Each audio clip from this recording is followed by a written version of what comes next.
Amis téléspectateurs, il y a émission Kindoki Politique, Mbote, bonjour, bonsoir, ils ont dépendre na RZO, na Nabuso, na Kinshasa, na RDC, partout dans le monde, wapi ozwami, na tangu oyo pona kolanda émission Kindoki Politique, lelo ezali bongo le 18 juin 2021, tozawana na cadre émission na bino oyo to analyse ka actualité politique, to argumentaka kasi tobosana te komema oyo ezali bongo libanga moko ya kotonga ndako ya monene édifice na biso tobengaka bongo République démocratique du Congo. Toyebi ke uta week-end dernier, chef de l'État congolais Félix Antoine Tshisekedi Tshilombo azwami na séjour na STRDC, azalaki na Goma wapi akutanaki na basinistre, akendaki Beni, akendaki lobi asolaki na bandeko na Butembo. Lelo vendredi 18 juin 2021 azwami na Bunia wapi asoli na bandeko ya force vive ya société civile, asoli na bamwa mingi na oyo etali bongo recensement oyo azali pe ko souhaiter que salema lobeli bongo bolingo mboka pe ayeye moko sur terrain pour na ko évaluer état de siège le lenge zo salema pe mingi kotelemela ba ADF ba rebelle o bazali kobundisa République démocratique du Congo alaki ke akore sur mandat na ye kaka soki asilisi guerre ya est, donc ya azali kotelema pona koluka kaka pe kimia moko ezali durable ekota na est ya République démocratique du Congo azo continuer séjour na ekuna pe ba activité ya ndenge na ndenge tokozonga mikolo ezali koya pona koyesa bino nini vraiment ezo salema kuna na Est, Beni, Butembo, Bunia, Goma, partout kuna bisika commandant suprême ya ba force armée congolaise président Félix Antoine Tshisekedi Tshilombo azwami toyisaki minongo lobi ke bande kwa INC bazo melancer kolongwa na union sacrée sinon communiqué moko basalaki sima ya réunion ya crise o esalemaki na siège national na bango CG na bango alobaki que à suspendre participation ya ba député pe ba ministre nyonso ya UNC na ba réunion ya KHP ya union sacrée. Est-ce que UNC longwe na union sacrée wana réponse ekopé sama na ba jour à venir comme d'habitude nazanga mokote nazaka toujours accompagné na invité lelo oyo toyambeli bino monsieur Dani Ngoy azali bongo président fédéral ya parti politique Envol Mongafula ou ezali parti politique cher ya mwana mboka honorable Delis Sesanga na ilongo to sola mwa mingi na o etali ba parti na bango pe ba actualité politique ya RDC azali jeune lokola ngai azali jeune lokola yo pozola nanga po jeunesse ezala mingi état d'esprit mwana mboka Dani Ngoy mbuti na yo Mbote Bopandi Sango et merci na invitation oyo pesingai pour nato Pantansango elongo. Boni lisanga politique na Envol. Oui, lisanga politique Envol eza ko kende malamu. Ba activité na biso zo kende malamu, parti Envol na niveau surtout la fédération Mongafula, tozo continuer tozo benga plan d'occupation, déjà to implanter parti na niveau ya 28 quartiers où eza ko composer la commune ya Mongafula, fédération oyo ngana za ko kamba. Et puis toujours continuer ma formation, ma adhésion populaire au salama. Donc partir à niveau surtout à mon afou des ako kende vraiment malam makasi et puis du point de vue national, makambutu ezo kende malam. Batebe bazo ba ke parti Envol yo kana pensate par rapport ya renommé ya président national Denis Sesanga. Bon, wana lobi bato, est-ce que tu sais les statistiques pour toi bato batongo baza mutuna combien? Moi, je pense que ça que honorable Delis Sesanga ye sangona eza ko kende makasi ko leka parti nande ko Sesanga eza na au top auto binga na niveau moko ya likole ça la que sangona biso ya Envol na sango ya honorable Delis Sesanga ezala toujours likole. Soit que ça pour côté union sacrée bo côté na kati ya union sacrée et puis bo bon signon so bino. To ko bungisa te c'est que bolandaka ba tweet ya mwana mboka Delis Sesanga te biso to lobaki union sacrée eza na cadre moko ya ba réforme to na cadre ba réforme to était na cadre ya ba autosatisfaction donc to ko fanda kimiata biso union sacrée to lobaka eza idée euté pa na biso pona mokonzi na biso abandaki na cadre ya G13 borobosana te to bandaka ba consultation après mokonzi mboka azwi makasi abite comme bango pe bakoki nga pe na koyi ko banda pe na ko matina suka donc pona biso union sacrée eza fruit esprit na biso pona to sengaki que to fanda esika moko to sala consensus du bosso pona nini to sala ba réforme parmi ba réforme wana to ba réforme électorale to ba ko réviser constitution.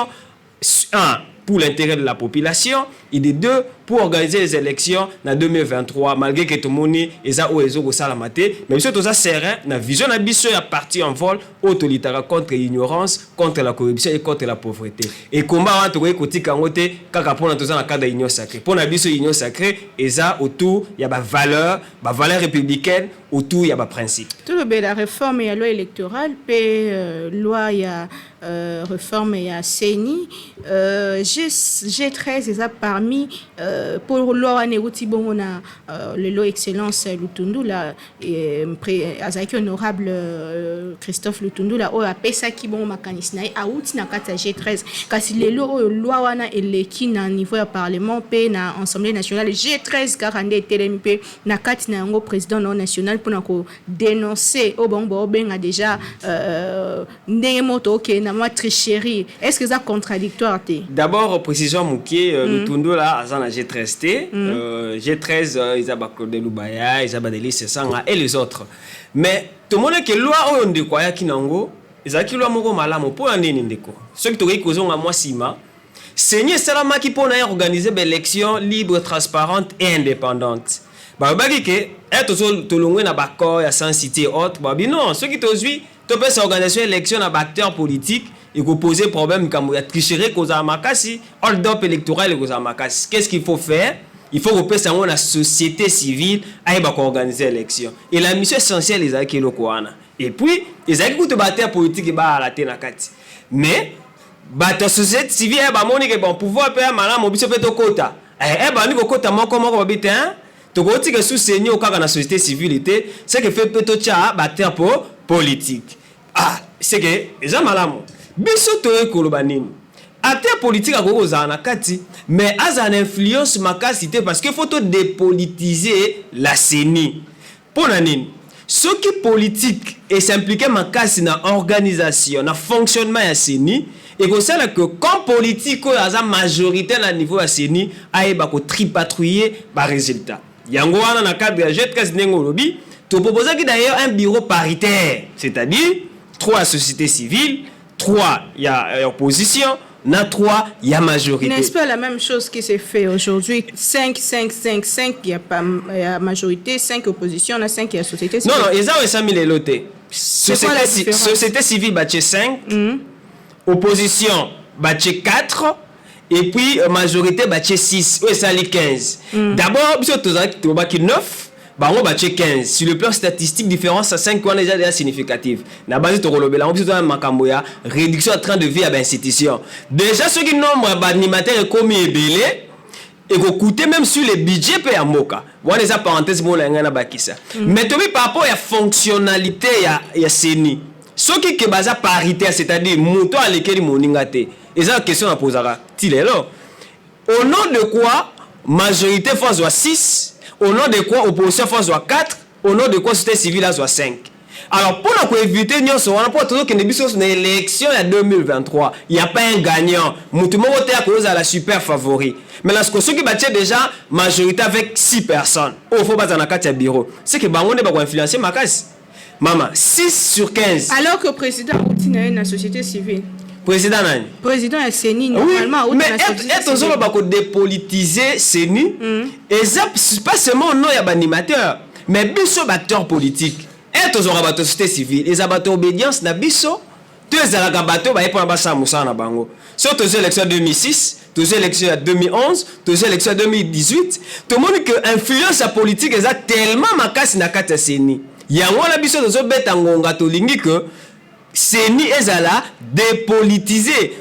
acteur politique batika na musala na bango ba ko sala batika pe CENI azala indépendante banimateur ba ruta na ba parti politique mutuni na kondima ke ye président na ye a postulé pour le président de la République a kondimaka échoué pour na yaza enseigne a kondimate. Alors pour la nini bongo yango ne sengi que batteur politique biso faut avoir conscience batu bakufa na élection en 2006 batu bakufa na élection en 2011 batu bakufa na élection en 2018 okamwate na bandu batumba batebele bakasa bakufa ah na Kinshasa des autres de Salamaka. Mais pourquoi pas tout tirer la leçon ya OLK? Il faut tirer la leçon du passé pour que tu puisses préparer à venir. Raison pour laquelle nous étudions les cours d'histoire. C'est pour connaître le passé, travailler sur le présent et pour préparer l'avenir. Mais ce que tu bureau, il y a bon, il y a président, il y a l'Assemblée nationale. Tout le monde qui va fournir aucun effort. Apparemment, avant Kabila, égal après Kabila. Il y a moins les partis en voie lobby. Non, niet. Na seni oyo déjà ils ont porté ba germe, il y a discussion. Ils ont porté ba germe, il y a ba conflit, il y a ba problème en 2023. Et puis te font les parenthèses biso na envol to lobaka boy. Élection na 2023 eza cadeau chef de l'état ko pesa bisoté, eza loko le parti politique moko songolo pakala ko pesa bisoté, eza respect ya constitution. Petolo baki petoko bandela 2023 ou rien, il faut qu'il y ait des élections. Yamboto lombela front civique contre glissement o mona mboka Delice Sanga azo bongisa to lobela o etali bongo tozongela loi électorale par rapport ya organisation ya CENI loi qui déjà adoptée na Sénat comme dans l'Assemblée nationale. Lelo oyobino G13 et donc on a président Delice Sanga botelemi pour que nini et salema la minute haute. Le chef de l'État appelle les garants du bon fonctionnement des institutions. Ce qu'on dit que les loi moko et comme comportait déjà ba germe et ba conflit et ba problème. Tubunda et longo na son excellence le président de la République moi Mboka Félix Tshisekedi. Tokufa pour na bloco. Mais est-ce que il y a qu'on dit une élection ou il y a organisé parce que normalement c'est pas le président qui organise c'est la CENI mais sous la supervision du chef d'État parce qu'il est le garant du bon fonctionnement des institutions. A qu'on dit que l'élection est organisée dans moment na yé azan na kati ya parti eza démocrate makambo eza lebele yango biso to kosenga chef de l'État ça la lecture malamu. Rosa Malonda est-ce que ba tilelo to suka wapi aboka ya libandati pour l'année parce que mon qui Rosa Malonda là qui sujet à contestation yango biso pe to kosenga na cadre ya ba loi oyo comme ils ont posé déjà ba problème ay bako tizongi ça on a niveau assemblée ba ko réexaminer yango lisusu na abo ya ko promulguer yango apparemment en fait nous voulons une chose et son contraire na sens où tolingi élection ça les mana 2023 mais à chaque fois que il y a de réformes genre makambo CENI président CENI et tout monde ni Rosa Malonda misi ba problème réforme ya CENI et misi ba problème mais n'est-ce pas maman eza bondoki ya bato eza bondoki ya bato nde bazana besoin ko mabongo likama Rosaro auta wapi akoyeka ndé suki na soupe ya biloko akolia bimi Rosa Malonda biso to kondimate ce n'est pas au nom que l'élection ça 2023 on doit tout accepter. Il faut bien préparer les choses aujourd'hui. N'est-ce pas que Tomi peut s'arrêter? Tozo komi peut s'arrêter parce que batu balingi ne retard on a pour préparer glissement. Yango na biso to biniet to etimbeli bino to sa makambo malamu 2023 pe élection sa maninga malamu. To kozana bino liso likolo liso munoko likolo ya munoko pe to kotikela mutute. So ba uta na société civile wana obino bolingi dépolitisation en CENI. Société civile nini ba otela. Ba confession religieuse ba organisation des droits de l'homme mais n'est-ce pas que ba ebele pe ba uta kuna mais lobby to occupé ba zaki na parti politique to lobby société civile to lobby société civile to bané sur société civile mais ba politicien batika ko s'impliquer fortement na organisation ya CENI batika CENI asala musala na ye de manière indépendante pour mais ça wana parce que mutunyo sto ko société civile soki kaka bater politique babité to chaka muto azana obédience na biso rien ne va marcher à quoi bon l'auto ba que changement ezali sinon changement ezali té en réalité to créer pe batuté to zora bato bazala voilà ya wana to ngi biso to bongwama makanisi ya biso bongwama to ba que CENI ezala indépendante to tika ba basa musa na bango na ndenge elongo bani to lobela dossier ya refus ya ba sénateur na ko lever immunité ya mwana mboka sénateur Matata Ponyo et pe 6 mois ndungu nguma mingi Senoyo avina ezani eza buzoba et puis rappeler nga malobo balobaka lilu entre eux ne se mange pas mwana mboka Matata Ponyo azaka premier ministre mboko agera tu es projet Bukangalo tu ndenge za tilelo. Mais pourquoi ceux qui bangi ba entendre yé AP sabiso gestion ngweza ki ndenge ni bino bokoyi koboya. Moi te que son ndenge lisanga ya bato basangani bayebi ke bon ngape na sala ka mabe boye na sala ka mbeba boye soki lelo na trahi muninga nanga lobi ngape bakoya bako trahir nga te biso to ligne loko wana te faut trouver clair na gestion mboka ba politicien faut to ba que être aussi chance ya ko travailler pour l'état et ça pour l'intérêt la biso mon côté mais ça pour l'intérêt ya population ça a besoin mon clair bukangazo na mbongo bima ebele et que na ba poche ya batou mais il faut que le la justice ce que on la fait tant mieux ce qu'on va condamner ça fait du bien aussi parce que et enseigner bateau ba lobby que ils ont comme mboka ceux qui na zuboye ceux qui na memi boye ba ko kangangai na kosuka boye mais ceux qui que ils entre ba se protéger bon biso population to ko sala nini n'est-ce pas que moi mboka matata poni wazaya qui prêt pour na affronter justice yemo ko lobaki yango uta Guinée Conakry pe zomaki que azozonga mbang na mboka pour affronter justice apparemment c'est l'un des ils ont empêché c'est n'est quoi empêcher était c'est n'a joué Moussa ne makasité surtout sur le plan à forme oui c'est bon ba kenet une élection il s'allie que moi et balandela exact sur le plan à forme oui mais sur le plan par rapport ya voilà mais sur le plan à fond quel est ce Congolais là akondima ke mbongo oya yeo azo futa pona ba député wana balia aba futa pona ba sénateur wana bazandenge bazawana gestion ya mboka bango baboya te biso toza na besoin to ba vérité sur la gestion ya Bukangalonzo et suka wapi est-ce que moi na mboka matata mponyo aza impliqué toi c'est impliqué te que la justice fasse son travail totika justice asa musala na ye soki on a lavé ta main soki on a condamné eza musala o ya lukaki motomo atuninga mutuna lobaki esali bwe donc matata mponyo ke susu na justice te justice eza justice et ko sa musala nango ate ba bi ba bloquer lelo ate ba bloquer lobby mais comme gérard déjà mboka oyo akuzonga kaka na hospice ya banani ya ba juge bako juger kaka ate lelo te ata lobité ate bo sangale le bobi bon moto boy to bomba na kopesa bien exemple ya nani ya député moko biso to yebi Franck Diongo à l'époque as connaître que moi problème mukie mais immunité le balongo na kengo pété balongo li yango pourquoi parce que azaki ya famille politique wana te tolingi loko wana te tolingi te na niveau ya l'Assemblée nationale ou bien na niveau ya Sénat ba député ou bien ba sénateur ba créer front moko boy pour ba se protéger mutuellement yango na moni ke ba député ba se kasaka 1000 morceaux pour la babima pour la nini bayebi ke ba connaître makambo ebele basali ba bavure ebele ba détourner bambongo ebele qu'est-ce qu'il faut faire il faut chercher maintenant les immunités yango na ngoyeba sa peuple congolais il faut tous à la sage faut tous à la mayele ezate ke bambongo ba pesa ka biso ya ba polo bambongo ba pesa biso ba transport yango eza ko remplacer ville la biso mais yango wana eloko tozo bosana soko pesi moto voix na yo moko lelo voix moko on égale à 5 ans. Au PC 2 fois égal à 10 ans, 3 fois égal à 15 ans. Mais Mouton se peut savoir qu'est-ce qu'il fait de toi.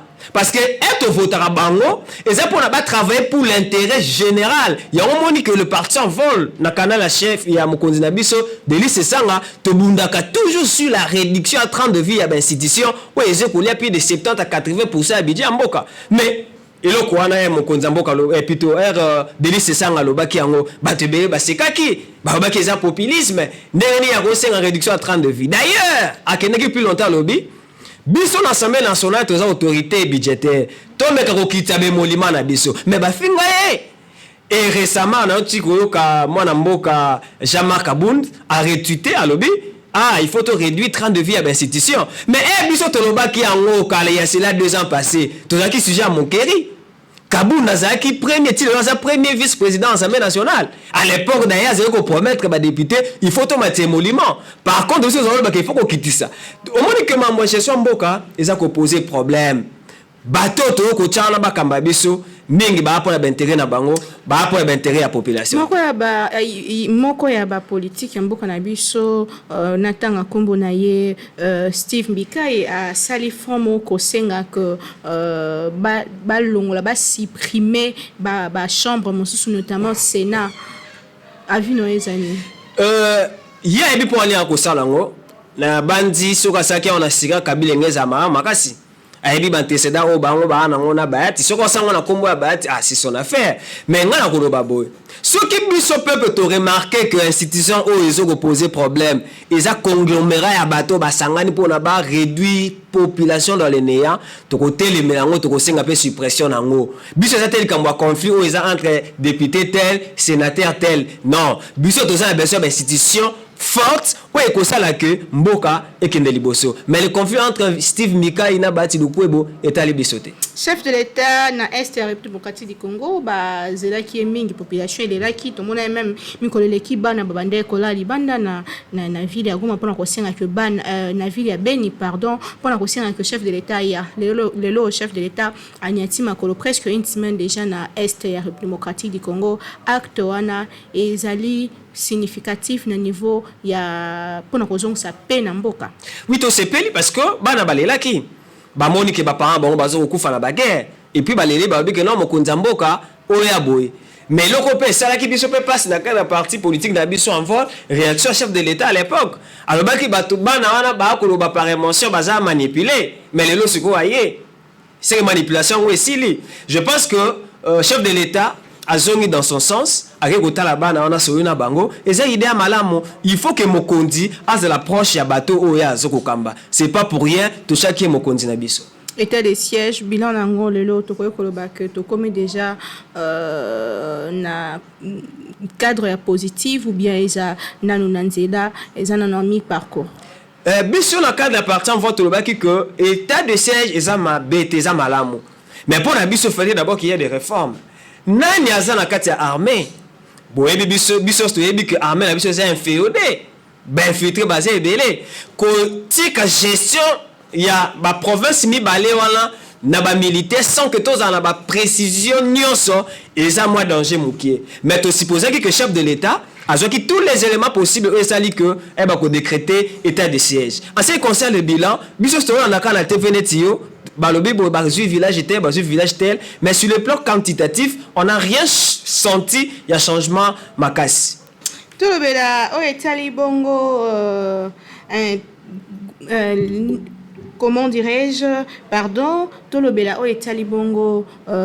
verdict ya cour d'appel ya Kinshasa par rapport ya dossier 100 jours na mona mboka Vital Kamerhe ba réduire peine na de 13 ans alors que lisanga ya Union pour la nation congolaise bazali kosenga que peine wana bamoni on de ces trahison na cadre bino bato ya union sacrée donc boza contre bango balingi balongwa union sacrée est-ce que eza décision ya malamu ya kozwa na temps oyo na olobake eza ba conflit de ménage entre UNC na IDPS cela nous engage ni de loin ni de près. C'est pas contre non, union sacrée tobi que biso en vote na union sacrée na cadre ba principe, na cadre ba valeur. Justice à rendre à renayer. Vous voulez que nous fassions quoi? Biso to sa confiance na justice na biso. Problème c'est d'abord au justice à sala quitter, ils a projet 100 jours. Biso be que projet 100 jours on est maki mabe. Il y avait un problème de conception, un problème de supervision, un problème d'exécution.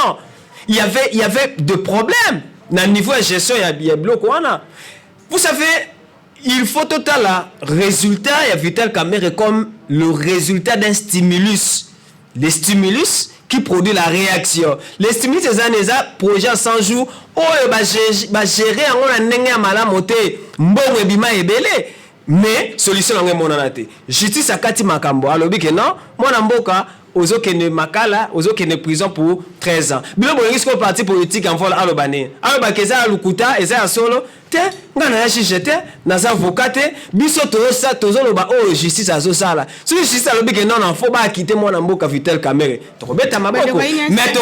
tokosenga que ezaka aka Vital Kamerhe te bakanyo so tokomona il faut bato baza différer na justice bande kwa yinse balobi ke eza complet alors que ba maison préfabriquée eza déjà na mabele eza penza na ba port mususu kasi ba condamné vraiment na mboka alors que apparemment ba oluka mutu na ye selon bango bon c'est que baby mutu oluka mutu na ye biso en vote ebelo ko anate et surtout que c'est baby déjà mutu oluka mutu ya Vital Kamerhe ba ke ba kutana ye azongisa mutu ango biso to ebita Émission Kindoki Politique, ils ont continué petit à petit, ils ont comme vers la fin, opinion que mon amboka Delis Esanga zo pousse na pene ya Martin Fayou pour créer fonds où ils allaient bon lutter contre le glissement en 2023 pour se prévoir déjà alliance parce que Mikolo est commis politique congolais à Longwe awa lobi bomoni kuna likambo ngo eza penzani biso na kadi ya parti en vote lobaki que makambo ya élection eza makambo ya peuple eza makambo ya individu te eza makambo ya Delis Esanga te eza makambo ya Fayulu te Delis Esanga apusani pembeni na Fayulu te en tant qu'individu ndeko Fayulu apusani pembeni ya Esanga par rapport ya ba pensée ba idée tobi que réforme oneske neli boye to kwa boutique nelo ko moko te na 2023 c'est un glissement qui ne dit pas son nom du photo telemelango Delis Esanga ya lobi bongo Martin Fayulu peut réagir. C'est que ça dit madame. Mais alors que vous avez un pouvoir, ils ont un avantage dans bino. Tous un pouvoir te pour nos égaux. Tous un pouvoir te pour notre torpiller population. Pour notre tout ça la glissement. Na loba qui a que biso tous un cadre d'union sacrée, na cadre ya ba réforme, ya respect ya ba principe, ya ba valeur. On peut pas accepter que to bengana ki Kabila pour que aeba ko briguer troisième mandat lelo te ba ko soit probablement à niveau Félix Tshisekedi élection en 2023 depuis tout temps on a néné constitution lobby des élections il faut les organiser après 5 ans il a déjà fait ses 2 ans et demi est-ce que les 2 ans et demi en 2023 il doit organiser les élections il y a un biso na cadre ya pétition biso lancé qui appartient en vol par rapport à l'article 70 loba ki boy un président de la République a commis la fin à mandat naé ce qui a organisé élection t et le connaît ko senga biso loba ki na cadre article 70 faut préciser à présenter démission na yé alors que constitution le but qu'il faut qu'article na mandat article na fonction ti installation nouveau mais la kisini IDPC azaki en 2016 ça lo banen est-ce que bango ba ko critiquer parce que on a mabela 2016 na Sera Kabila et comme malamu na 2021 2022 2023 pour les Félix to lobi bo il faut préciser dans mon article wana chef de l'état ou comme na fait mandat na yo organiser élection te il faut présenter démission na yo c'est que tu es incompétent ce n'est pas pour rien tu es vu dans la loi j'ai dit bien il est appelé les garants des bons fonctionnements des institutions. Quand les institutions fonctionnent bien, tout se passe bien. Moi, je pose la question, est-ce que nous sommes prévus dans la loi? Oh, ouais. Oh, où tu colobas? Loi, chef de l'État. Des missions égalité. Mission de dans le cadre de la révision constitutionnelle, il faut te préciser. Ok. Il y a un objet qu'il faut te tirer par les choses et à passer. Kabila de 2016-2018 a glissé qui pour 2 ans. Oui, bah te payer bakoufa. Bah victime peku bah qui bah toi IDPS. Biso to marcha. Tu risques la vie na biso. Mais pourquoi tu risques la vie dans le passé? Il faut te continuer en haut sur le haut dans les présents puis dans les futurs. Il y a un tobi niet. Il faut te préciser wana. Yo chef de l'État, comme on a un bon fonctionnement de l'institution, il faut ça là tout. Et aussi, à chef, il y a exécutif. C'est l'exécutif qui donne le financement à la CENI. Ceux qui ont ça, Moussala Wanate, Yene Moutou, à Rosapo, il n'y a pas de mauvaises troupes, il n'y a que les mauvais chefs. Mais il faut que ça le dise, malgré volonté, parce que le chef de l'État le bien plus d'une fois qu'il y a ça pour les élections en 2023. Mais 2 ans éthiques sur le plan technique, est-ce que Seigneur a la capacité, techniquement parlant, financièrement parlant, à organiser l'élection en 2023? Le respect de la parole est la première des politesses de prince. Oui, on lui fait confiance. Alors, il y a 2023 et c'est au Salama. Oui, tout ça, d'accord. Mais il faut te juger par acte. Si le connaître déjà moins retard par rapport à l'organisation de l'élection, il n'y a absolument rien. Aujourd'hui, les lois ne sont même pas complètes. Mais sur la carte des partis, on vote au but qu'il faut la seuil. Il faut le loi. Et ça qui m'énerve Kabila Salaki. Pour les députés, il y a volonté. Il faut le il faut un faux perse, c'est-à-dire moto na moto, à la qui s'aboka sinaye. Biso baki sur le lobby, ceux qui sont candidats, kocha moi si dans la simate, kocha moi non la simate. Pour l'année, tu as remarqué en haut, yomoko za candidat député provincial, yomoko candidat député national, yomoko candidat président de la République, obimi député provincial, obimi député national, nasimalo chenin, oche mwana kasi, oche nani, oche mwana nayo, et ça pour nous biso toza na niveau commune na monga fula. Na monga fula to yesu na ba député te. Monga fula ba député to votaki mi bale wana, bango ba koma na bango ba ministre, ba zo batika ba na bango, bana ba ko sala tapage na quartier et loko esate. Donc eza ba biloko biso tozo ko senga, il faut changement et salama. Est-ce que vous avez dit que c'est ni un token dans le bureau de vote? bapesa ba PVT wana bapesa ezalaka ba résultat yango tozala besoin na 2023 faut ba PVP sama il faut ba afficher ba résultat bureau par bureau et aussi tolobi ceux qui m'ont contesté l'élection il faut donc qu'il y ait un récomptage de voix donc et ça élément nouveau biso parti en vol to apporter mais il faut que to que na lombango de façon que l'élection est la libre transparente et indépendante ndena ko mona ko ndie ba député ou bien ba politicien ba linga ke mamwe la transparente yango bakobanga biso toyebi que élection en 2023 il faut ça na ndenge elongo bani yango tokende na ba réforme. On espère que kokende très vite pour que 2023 tozobele. Il faut que ne pas sûr que ite en 2023 il faut tika. Tele millions makasi donc tozos leak ya ke eko sim. Eza kuli kambute eko leak ya eza mon peuple congolais faut tous à la vigilant. Il y a un auteur qui dit ceci, l'inertie de la population est la meilleure forteresse des tyrans. Il faut pas tous la 2023 non, faut tout à l'heure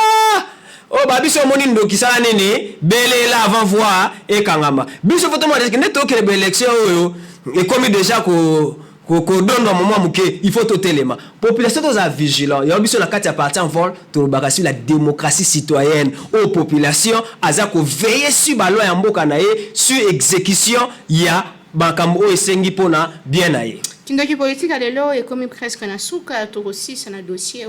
troisième vague ya coronavirus chef de l'état pesi ba mesure mususu kasi l'église et kangamité ba classe et kangamité ba to ba sepeli comment se protéger contre